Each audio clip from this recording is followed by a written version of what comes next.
Hello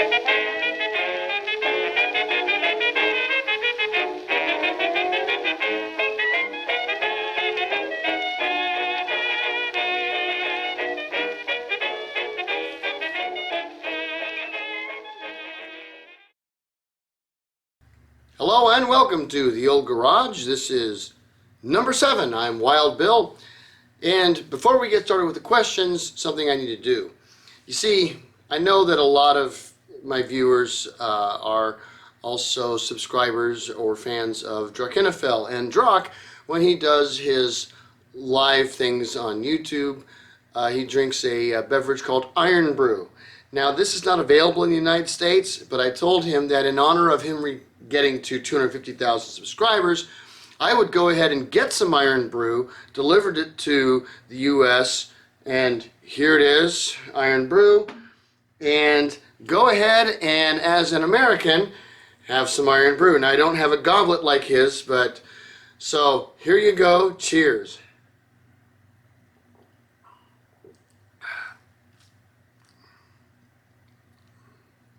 Okay.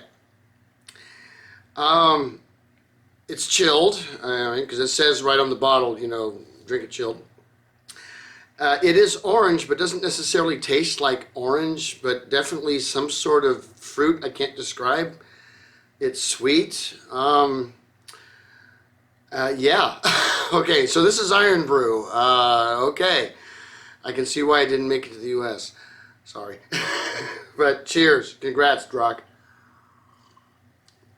Okay, let's get on to some questions. We have a Supercharged 350.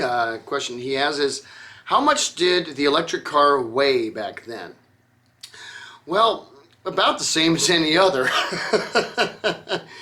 You know, modern cars, you know, a typical, you know, SUV or something is going to be between, you know, right around the 3,500 pound range-ish.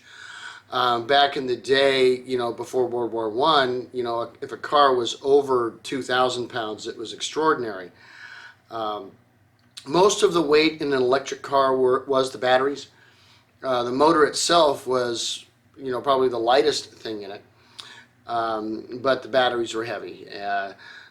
But cars of that time, unless you start getting into the really big cars, you know, you start getting into the Pierce Arrow Model 60s, you start getting into the Minervas, you know, the Rolls Royces, you know, Silver Ghost and things. I mean, those were heavy. But the electric car actually tended to be a bit lighter than others, only because they were never really built for speed, other than, you know, the two folks that we talked about last week. So they were lighter built, easy, you know, 800 to 1,000 pounds was not uncommon for an electric car at that time. So, all right. Coltax 100, he threw a couple at me. He's got two questions. The first one, number 1, will you do a video about engines or cars during World War I? Well, the answer is no. I'm not going to do one. I'm going to have to do a bunch of them. That's actually a fairly broad category, because you have two types of cars that were used in World War I. You have cars, well, keep in mind, the major powers during World War I and World War II, for that matter, did not build personal cars during that time. Those companies that built cars got retooled to build things for military use across the board. So, you know, and that's everybody. In Europe, it was from 1914 to 1919, and then in America, it was from 1917 to 1919, but that was just the reality. And during that time, you had two types. You had those cars that were remade for military use, and you also have those cars that were garnished for military use, that were built before then. And so there's going to be a lot to talk about on both sides of that. Believe me, those episodes are coming. And you had a second question. A lot to the question. You know, we think of today, you know, planes, ships, and cars as being the way to get around. Seeing my videos, it sounds like, you know, cars, you know, trains and ships and cars were secondary until World War I. You say that this engine is now possible because of ships and trains. It sounds like cars was taking things from ships and trains and downscaling them to make a car. Have I got it wrong, or were they still up, still up to after that until World War One? I think what you're basically getting to here is which industry drove which technology, and up until World War One, and there's a whole lot of cross pollination going. I can tell you that as far as the automotive industry goes, for example, on the steam side of things. The gas fire tube boiler was very much driven by the automotive industry, and you're going to first find that it's there that the idea of really using gas or a diesel or a fuel oil or a kerosene, or whatever, to fire a boiler really got itself rolling in the automotive industry. At the same time, the technology of the engine itself that was used in those cars was taken from pretty much the naval applications and how to compound them. In trains, etc. You had different technology that they were developing. Particularly in the late 19th, early 20th century with electric diesel. When that was first being experimented with, which eventually led to a lot of the hybrids we have today. So it was a lot of cross pollination, because when you think about it, a car, you have a very limited space, and so they're going to be driving the miniaturization of existing technology. The train, you have a lot more space that you have to move linearly, so they're going to be driving, how to get more power. The ship is going to be driving the technology, to develop, larger systems, capable of more things, and from there, then you can develop them down and everything. So, yeah, it wasn't just one thing. There was a lot of things going on. Good question. Now, the next one I've got here is from Zippy to Strange. And there was actually a lot of dialogue in boiling down his questions. Now, first of all, I'm just going to say about Zippy to Strange, I don't know this person other than he has an avatar that looks like Grumpy Cat became a Sith Lord. And most of the questions he's asked, on my channel have not been really about the content. They've more been about, my audio or video or stuff like that. But finally, after some discussion, he has a question. And it boils down to, when it comes to the electric starter, how did that technology really develop? Was it the motor got, to the point where it could do it?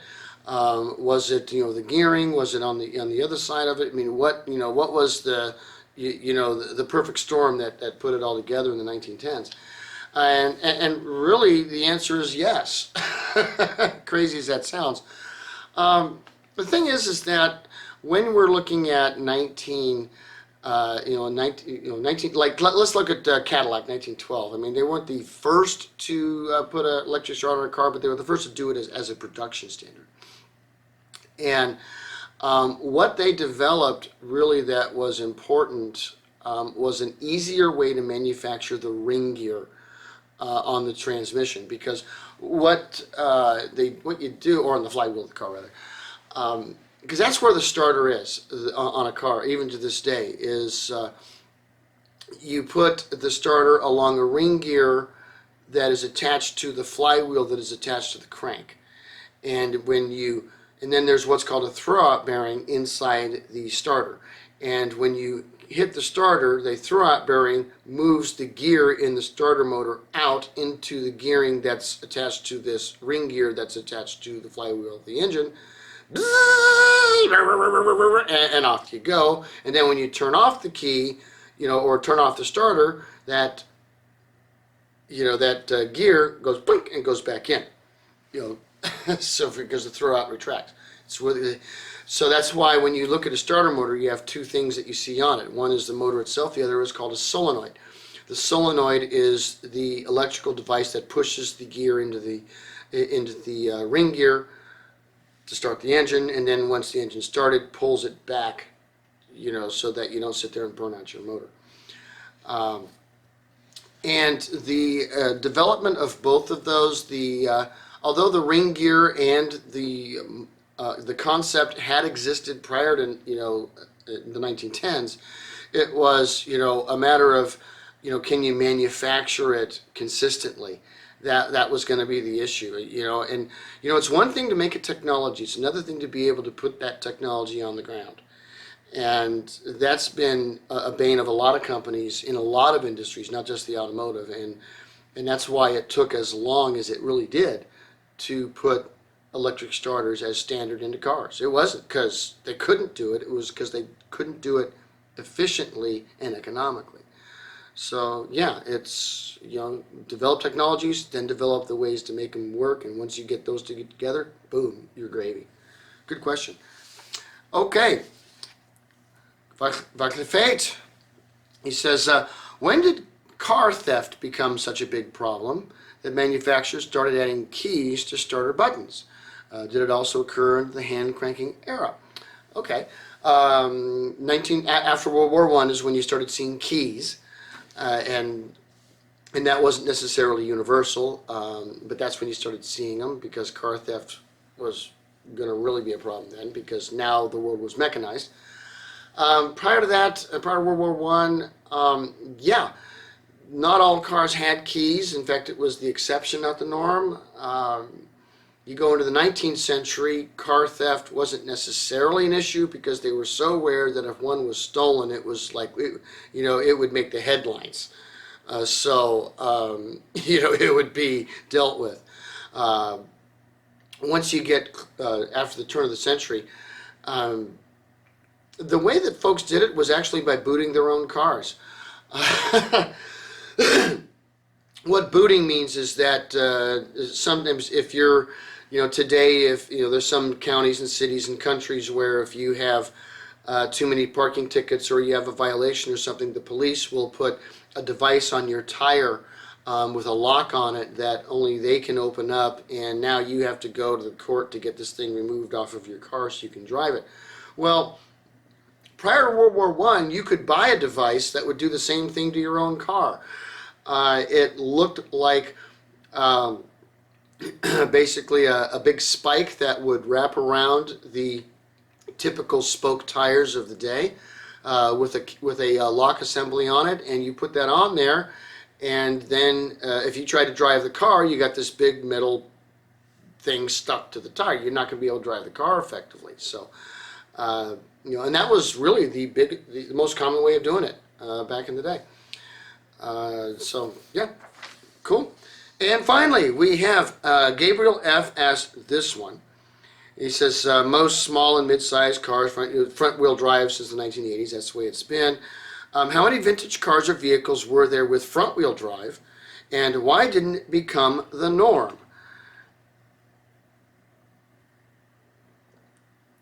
Ugh, I'm sorry, I do not like this stuff. Okay. Well, really, there's really only one person in the vintage era that you can really talk about when it comes to front-wheeled gas engine cars, and that's Walter Christie. There were types of hybrids and variations using electric gas, etc., done by Ferdinand Porsche and Hans Ledwinka as experimental cars that were all-wheel drive, so to speak. But it was Walter Christie that really got it started. But it was too much for the time, and the steering was too heavy. It was difficult.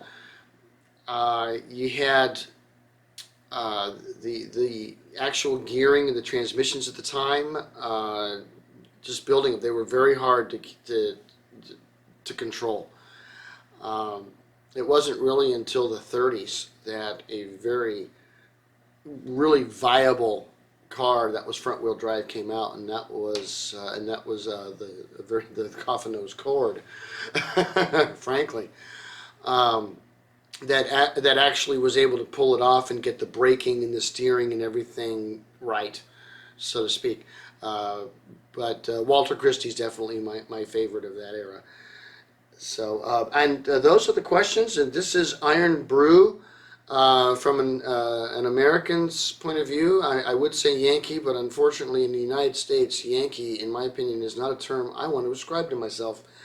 So, uh, here's to some British taste. God, man, it's the same people that make blood pudding. I'm just gonna be honest. You know, when it comes to native food, you know, British and that Scandinavian stuff. You know, whoever brings you lutefisk. I mean, why do you eat this stuff? Why do you drink this? It's an acquired taste. Okay, I understand. But anyway, those are the questions for the day, and we will see you next time on The Old Garage. Peace.